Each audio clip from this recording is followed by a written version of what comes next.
தென்காசி சிவன் கோவில்ல அங்க வந்த பக்தர்களுக்கும் ஹெச்ஆர்என்சி அதிகாரிகளுக்கும் இடையில ஒரு வாக்குவாதம் வெடிக்குது.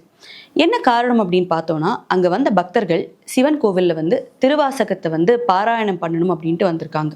ஸோ அதற்கு அனுமதி இல்லை அப்படின்ட்டும், இந்த கோவில் பிரமிசஸ்குள்ள, அதாவது கோவில் வளாகத்துல இதை பண்றதுக்கான அனுமதி உங்களுக்கு இல்லை, நீங்க வேணா வெளியில போய் இந்த கோவிலை விட்டு வெளியில போய் என்ன வேணாலும் பாடிக்கோங்க, ஆனா இங்க இருந்து அந்த பாடலை பாராயணம் செய்வதற்கான அனுமதி இல்லை அப்படின்னு சொல்றாங்க.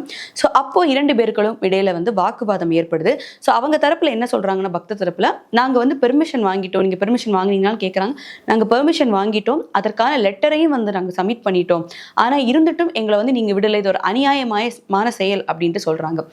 உடனே ஈஓ உள்ள வராரு. ஈஓ பேசும்போது அந்த இதனுடைய தலைவராக இருக்காரு, அதாவது அந்த குரூப்பினுடைய குருவாக இருக்காரு அவங்களுக்கு.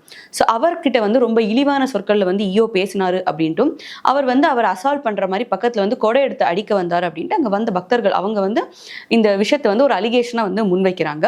ஸோ அதன் பிறகு என்ன சொல்றாங்க அப்படின்னா, நீங்க இப்பவே இந்த இடத்தை விட்டு நீங்க வெளில போகணும், இங்க உங்களால பாராயணம் பண்ண முடியாது, அதையும் தாண்டி இங்கே தான் இருப்பீங்க அப்படின்னு நாங்க போலீஸ் கம்ப்ளைண்ட் கொடுப்போம் அப்படின்றத ஈஓ சொல்லியிருக்காங்க. என்னோட கடவுளை நான் பார்க்க போறேன், அவரோட சந்நிதியில திருவாசகத்தை நான் பாராயணம் செய்வதற்கான அனுமதி எனக்கு இல்லை அப்படின்ற ஒரு பக்தர் வேதனைப்பட்டு போறாங்க அப்படின்னு சொன்னா, இங்க இருக்க அறநிலையத்துறை மக்களுக்காக செயல்படுகிறது அப்படின்னு சொல்றத எப்படி நம்மளால ஏத்துக்க முடியும் அப்படின்ட்டு புரியல.